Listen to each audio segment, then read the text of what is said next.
इसकी पिछले साल रैंक आई थी जेई मेंस में, एडवांस तो क्वालिफाई भी नहीं हुआ, 72,000। वहां से वो ग्रो करके पहुंचा है 8,415 पर।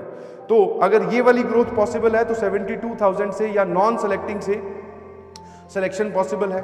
नया काम मैं आपको करने के लिए बोल रहा हूं, make a list of your weekly mistakes. Make a list of your weekly mistake. जैसे आपको यहां पर आए हुए 2 हफ्ते होने वाले हैं, ठीक है, तो 2 हफ्ते होने वाले हैं, दैट मीन सर हमने 2 हफ्ते कवर कर लिए।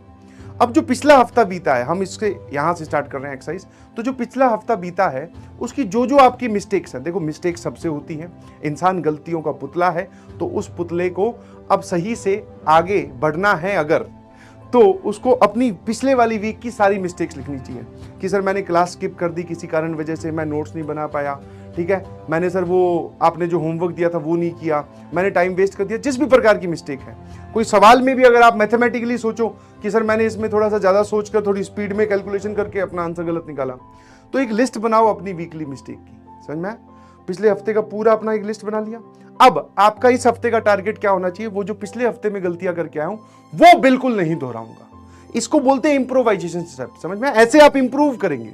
ठीक है, वीकली मिस्टेक की लिस्ट बनाइए, उनको सबसे कम कर दो, मतलब उनको हम मिनिमाइज करेंगे, और जैसे ही हम मिनिमाइज करेंगे हमारी ग्रोथ पक्की है, हम ग्रो करने लगेंगे, हम आगे बढ़ने लगेंगे, दुनिया को पीछे छोड़ने लगेंगे। एक छोटा सा एग्जांपल मैं आपको देता हूं, जिसकी जेई मेंस में रैंक आई 72,000, उसने ड्रॉप लिया और अपनी मिस्टेक्स को मिनिमाइज किया।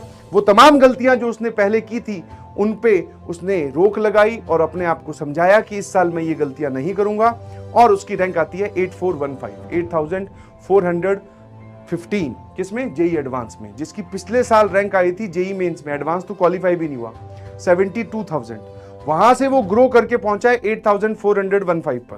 तो अगर ये वाली ग्रोथ पॉसिबल है तो 72,000 से या नॉन सेलेक्टिंग से सिलेक्शन पॉसिबल है, या फिर नॉन सेलेक्टिंग से सर हम और अच्छा इंप्रूव करेंगे, उसकी इंप्रूवमेंट में थोड़ी बहुत कमी रह गई होगी, हम वो कमी भी नहीं रहने देंगे, हम 8415 से भी अच्छी रैंक लेके आएंगे। समझ में आया? तो आप इंप्रूव कर सकते हैं और बच्चे कर रहे हैं इंप्रूव। आपको इस बात का विश्वास मैं कैसे दिलाऊं? ठीक है।